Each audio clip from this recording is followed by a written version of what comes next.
No matter how much wealth and fame a person gains, they still find themselves deprived of true happiness and success. Why is this so? The reason is that a person only searches for success and happiness in material gains when it is really found in your own soul. Just like your physical body can become ill, your soul has its own sickness too. A sickness of the soul will deprive you from truly knowing your Lord.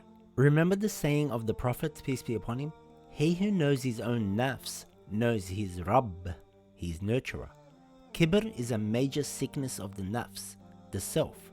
Not only does it prevent one from the path of success and happiness, it prevents a person from truly knowing his nurturer and will lead a person to disbelief. Iblees, Satan, went against the command of Allah subhanahu wa ta'ala and did not prostrate before Adam alayhi salam. Allah says, Iblees refused to obey and istakbar. He showed Kibr, and he is one of the kafirin. Kafir in this verse means a denier of the truth. From this ayah, it could be said that one of the reasons a person disobeys Allah intentionally is because of Kibr, and such a person who shows Kibr has shown a sign of kufr, disbelief, in one of its forms. So what is Kibr? Kibr in ethics literally means pride or arrogance.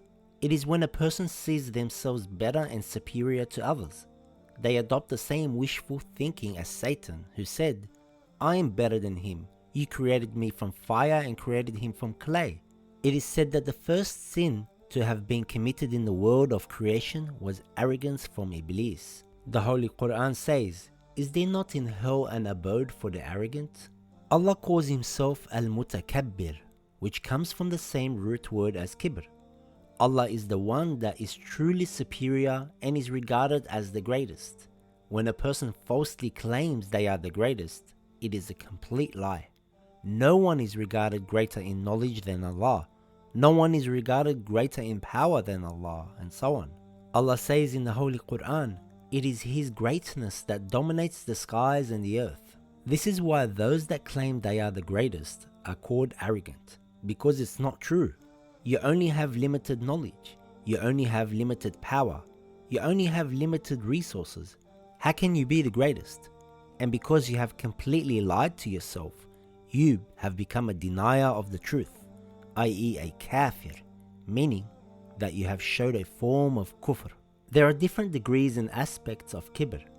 One aspect is to have kibr towards Allah, and it is the worst type. A person in this category thinks they are so superior that they don't need God in their life. Such a person will praise himself and boast that I did so and so, if it wasn't for me, and so on.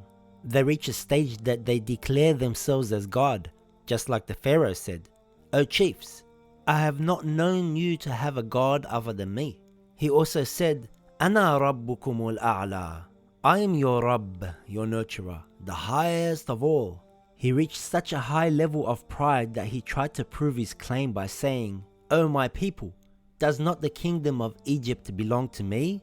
Another form of kibr is towards the commands of Allah. These same people won't perform the Hajj, as they don't consider a person of their status to wear the ihram dress. They don't pray, because the state of prostration is not in accordance with their position and status. Another form of kibr is towards people, where a person considers they are so great that they look down on others and will always make sure they are noticed. Kibr can occur in profession. Because you studied medicine or physics at university, while someone studied carpentry at college, you believe you are greater and show arrogance towards them. Kibr can occur in prayer, in knowledge, in beauty, family lineage, and many other states, which are too many to mention here. There are various causes of kibr, such as wealth, greed, envy, and ujub, self-conceit, which was explained in our previous lessons. But the main cause for all these spiritual diseases is ignorance. The cure for pride can be applied in theory and in practice. In theory, the way of curing pride is to know greatness exclusively belongs to Allah. He is Al-Mutakabbir, He is Al-Kabir. Once you attain such knowledge, you will see how baseless pride is within oneself. Once you know this, you will now put it into practice and humble yourself in speeches and in action. True worship destroys pride when accompanied with humility. Imam ʿAlī alayhi salam says, "It is necessary that you make humility a habit, because it is one of the greatest worship acts."